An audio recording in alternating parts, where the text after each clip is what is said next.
Alhamdulillahi Rabbil Alamin. Tinggi sekali.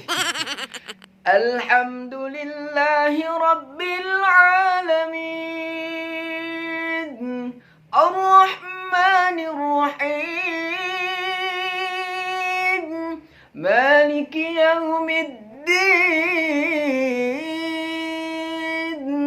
Iyyaka na'budu wa iyyaka nasta'in.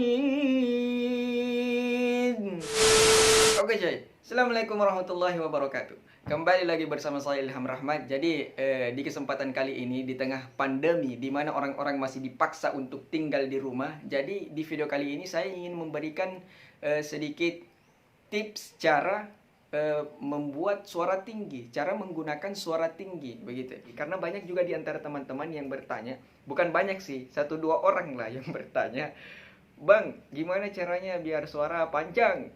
Bang, cara suara tinggi gimana bang?" Nah di video kali ini saya akan menjawab pertanyaan-pertanyaan tersebut. Karena ini juga merupakan bulan suci Ramadan, jadi semoga video ini bermanfaat.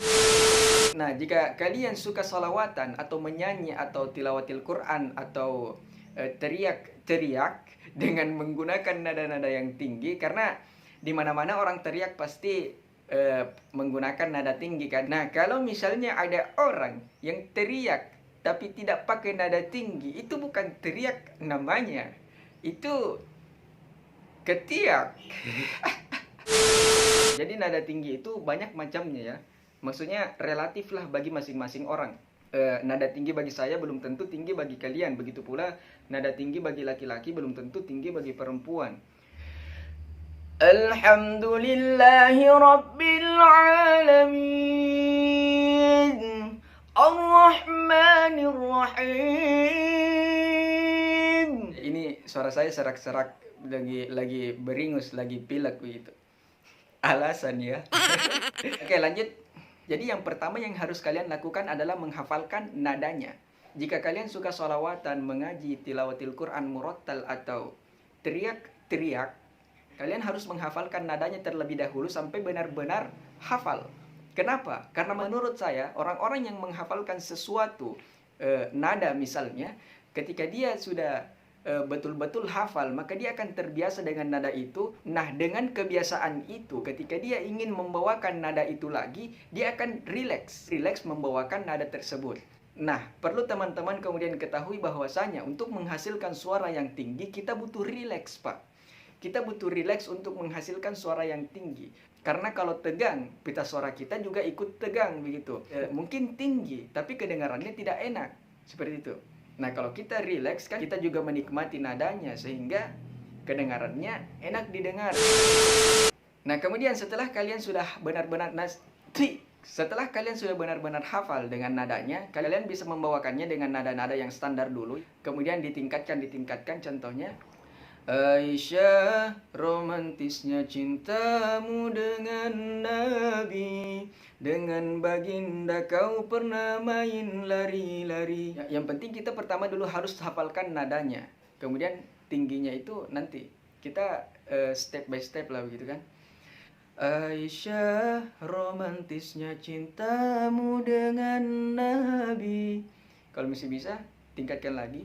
Aisyah, romantisnya cintamu dengan Nabi, dengan baginda kau pernah main lari-lari. Kalau masih bisa tingkatkan lagi. Ini serius, suara saya serak. Aisyah, romantisnya cintamu dengan Nabi, dengan baginda kau pernah main lari-lari. Kalau masih bisa tingkatkan lagi.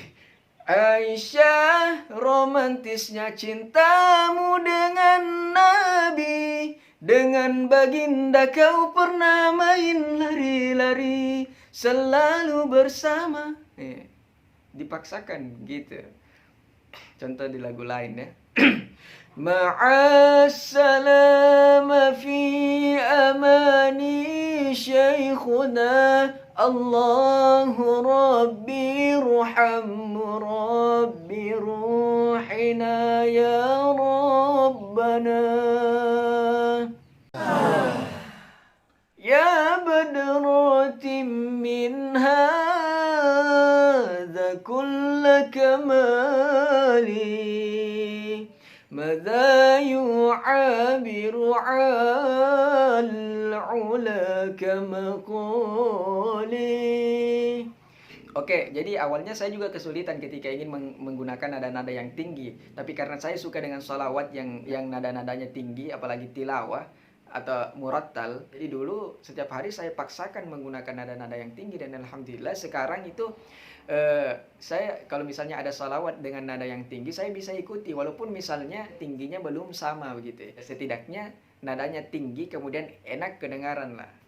Jadi jika kalian ingin belajar menggunakan nada-nada yang tinggi, saya ingin ingatkan bahwasanya latihan menggunakan nada tinggi itu merupakan latihan fisik. Jadi pasti ada cedera. Jadi kalian kalau sudah belajar suaranya serak atau lehernya sakit, tenggorokannya hampir putus, maka jangan terlalu dipaksakan. Istirahat sampai sembuh, kalau sudah sembuh baru latihan lagi. Seperti itu. Oke coy, semoga video ini bermanfaat. Assalamualaikum warahmatullahi wabarakatuh.